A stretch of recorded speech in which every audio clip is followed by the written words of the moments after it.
Hello friends, welcome to all my students in GM classes Rosra. This is Alok Garg, an educator of English, and today I will teach you the most awaited topic, the very most awaited topic, that is what translation for spoken. जी हाँ दोस्तों, translation for spoken का series number 1 आज से हम शुरू कर रहे हैं। तो इस सीरीज को देखने के बाद I assure you every people that if you are continue watching this series approx 1 to 60, then you are completely be eligible to spoken English, right? Means कहने का ये मतलब हुआ कि अगर तुम लोग ये ट्रांसलेशन फॉर स्पोकन का सीरीज 1 to 60 अगर कंटिन्यू देख लिया तो फिर 100% गारंटी है कि तुम लोग इंग्लिश स्पोकन का बादशाह बन जाओगे। बस क्या करना है कि कंटिन्यू ये सीरीज को कंटिन्यू स्टडी करते रहना, और केवल स्टडी ही नहीं करते रहना, स्टडी के साथ साथ क्या करना है, इसका प्रैक्टिस भी करते रहना, क्योंकि जानते हो एक कंसेप्ट क्या, practice makes a man perfect, इसलिए बिना प्रैक्टिस का तो कुछ संभव नहीं है, राइट? तो क्या करना है कि आज हम लोग जो कि सीरीज नंबर 1 शुरू कर रहे हैं, और उसके साथ साथ तुम लोग को भी क्या करना है, HW के रूप में एक स्ट्रक्चर से एटलीस्ट 20-25 अप्रोक्स 50 सेंटेंस बनाना है, ताकि अपना इंग्लिश को डेवलप कर सको और स्पोकन को स्ट्रॉन्ग कर सको, राइट? तो लेट्स स्टार्ट इट, हम लोग चलते हैं, देखते हैं क्या सब। देखिए फर्स्ट जो है कि सीरीज नंबर 1, इसमें है स्ट्रक्चर क्या है, there plus is are, there plus is are, was were plus nothing but plus noun plus other. अगर इस तरह का स्ट्रक्चर आए, इस तरह का अगर स्ट्रक्चर आए तो हम इसको कैसे समझेंगे, मतलब किस तरह के सेंटेंस में इसका यूज करेंगे। तो देखिए इसका सेंटेंस होता है, इसलिए हम लोगों ने आइडेंटिफिकेशन लिखा। आइडेंटिफिकेशन मतलब पहचान, मीन्स हम सेंटेंस को कैसे आइडेंटिफाई करेंगे। तो उसके लिए जो है कि अगर जो है कि इस तरह का सेंटेंस हो तो उसका एक आइडेंटिफिकेशन आता है नाउन प्लस ही प्लस नाउन। ये नाउन प्लस ही प्लस नाउन का जो कि सेंस आएगा, तो उस कंडीशन में ये जो है क्या होगा, ये नथिंग बट जो है कि कंसेप्ट को फॉलो करेगा, लेकिन नथिंग बट के बाद नाउन, उसके बाद अदर वर्ड होनी चाहिए। जैसे क्या, नाउन ही नाउन, जैसे कि यहाँ पानी ही पानी है, वहां घर ही घर है, नाउन होनी चाहिए। यहाँ तालाब ही तालाब है, वहां पोखर ही पोखर है, वहां मगरमच्छ ही मगरमच्छ है, वहां डॉल्फिन ही डॉल्फिन है, यहाँ लड़के ही लड़के हैं, यहाँ मंदिर ही मंदिर है, इस गांव में मंदिर ही मंदिर है, इस गांव में, इस शहर में कॉलेज ही कॉलेज है, मीन्स कॉलेज नाउन, और फिर कॉलेज नाउन, उसके बाद में ही लगा हुआ। मीन्स क्या, अगर कोई भी सेंटेंस जो ही से जुड़ी हुई है, मीन्स कोई भी सेंटेंस में दो नाउन ही से जुड़ी हुई हो तो उसको हम लोग जो है कि बनाएंगे क्या, there plus is are was were is. देखिए इज का यूज क्या, सिंगुलर सब्जेक्ट के साथ, आर का यूज सिंगुलर सब्जेक्ट के साथ, लेकिन इज और आर दोनों का यूज प्रेजेंट सेंस को दिखाएगा उस समय करेंगे, और वाज वर्ड का यूज पास्ट सेंस में करेंगे, लेकिन वाज सिंगुलर सब्जेक्ट के साथ और वर्ड प्लूरल सब्जेक्ट के साथ करेंगे। और उसके बाद जो कि नथिंग बट का यूज करना है, और उसके बाद जो नाउन है, जो ही का यूज हुआ है, वो नाउन का यूज करके उसके बाद अदर वर्ड को लिखेंगे, मीन्स ऑब्जेक्ट या फिर कंप्लीमेंट जो होगा उसको लिखेंगे, राइट? तो हम लोग चलते हैं, फर्स्ट सेंटेंस क्या है कि वहां पानी ही पानी है। इसको कैसे बनाएंगे, वहां पानी ही पानी है, तो देयर इज है ना, there is was were plus nothing but, यहाँ तो हमेशा सब में लिखना है, तो वहां पानी ही पानी है, तो इसको क्या बनाएंगे, देयर वहां पानी ही पानी है, there is nothing but water, there is nothing but. देखिए देयर इज नथिंग, देखिए देयर, उसके बाद इज सिंगुलर सब्जेक्ट है पानी, है ना, तो पानी जो भी रहेगा है ना, नाउन जैसा रहेगा, नाउन अगर सिंगुलर रहेगा तो फिर उसके साथ सिंगुलर वर्ब का प्रयोग करेंगे, अगर नाउन प्लूरल रहेगा तो प्लूरल वर्ब का प्रयोग करेंगे। ये कंसेप्ट को ध्यान रखना, और उसको पहचानना है कि देयर के बाद वाला मतलब नाउन से पहचानना है कि नाउन अगर सिंगुलर है तो इज का, या नाउन प्लूरल हो तो आर का यूज करेंगे, इन द सेम पे पास्ट में रहेगा तो वाज और वर्ड का यूज करेंगे, राइट? तो there is nothing but water, there is nothing but water, what, there is nothing but water, और वहां है तो फिर यहाँ पे देयर का भी यूज करना पड़ेगा। मीन्स एक देयर का तो यूज मैंडेटरी है सेंटेंस में, लेकिन एक और अदर वर्ड के रूप में देयर का यूज करना पड़ता है, जो कि लास्ट का सेंस अगर इसी में यहाँ रहता तो फिर हेयर हो जाता है, राइट? तो इस तरह से there is nothing but water, there means वहां पानी ही पानी है, यहाँ होली ही होली है। मीन्स तुम लोग को पता होनी चाहिए कि जो आज जो हम क्लास ये रिकॉर्ड कर रहे हैं, है ना, तुम लोग के लिए बना रहे हैं, तो आज होली भी है, तो wish you to all my viewers happy Holi, right? Okay, तो wish you happy Holi and may get success in your life, right. चलो तो फिर हम लोग नेक्स्ट सेंटेंस देखते हैं कि यहाँ होली ही होली है, तो क्या बनाएंगे, देयर इज, यहाँ होली ही होली है, there is nothing but Holi here, there is nothing but, there is nothing but Holi here, there is nothing but Holi, there is nothing but Holi here, यहाँ होली ही होली है।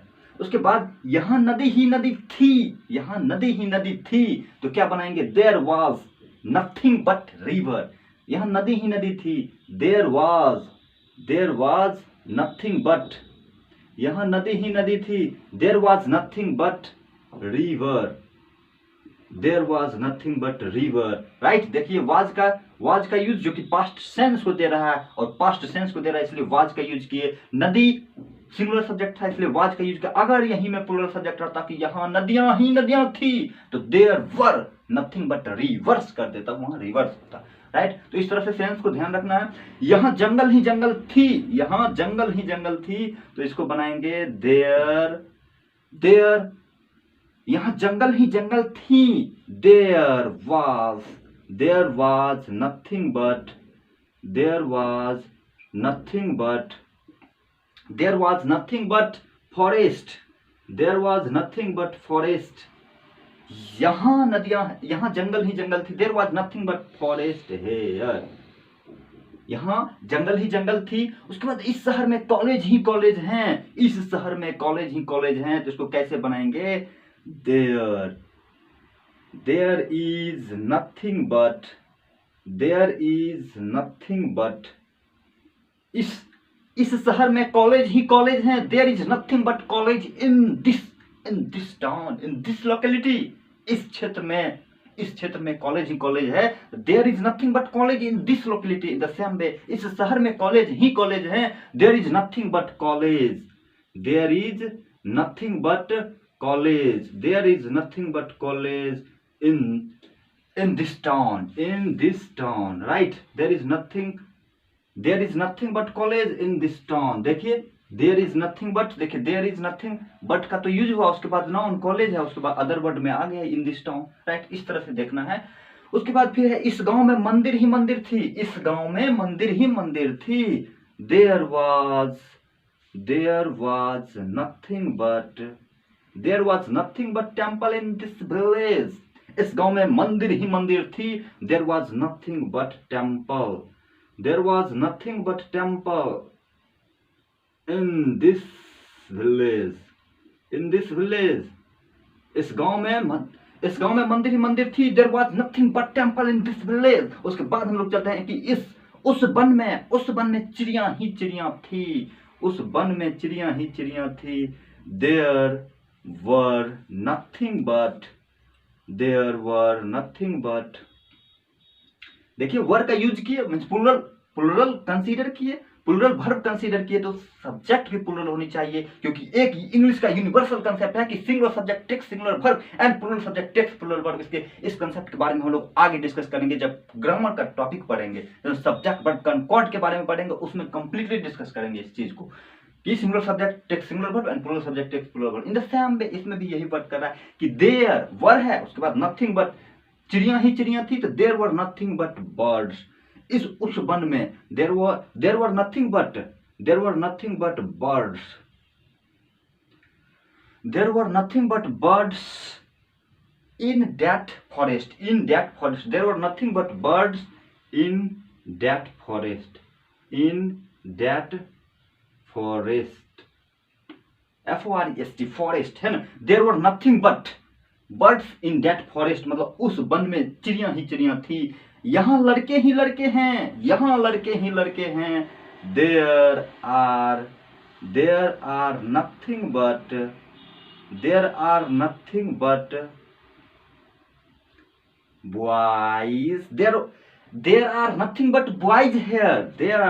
but boys here, in the same way next sentence है इस नदी में मछली ही मछली हैं, इस नदी में मछली ही मछली है,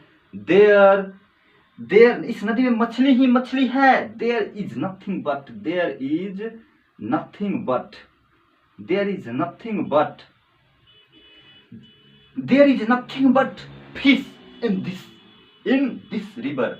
In this river there is nothing but fish. There is nothing but fish in this river. Means इस नदी में मछली ही मछली हैं. There is nothing but fish in this river. उसके बाद है इस महासागर में मगरमच्छ ही मगरमच्छ हैं. इस महासागर में मगरमच्छ ही मगरमच्छ हैं. There is nothing but crocodile in this ocean या in this sea. There is nothing but crocodile in this sea. Means इस महासागर में मगरमच्छ ही मगरमच्छ है. There is nothing but crocodile in this ocean. क्या बनाएंगे? There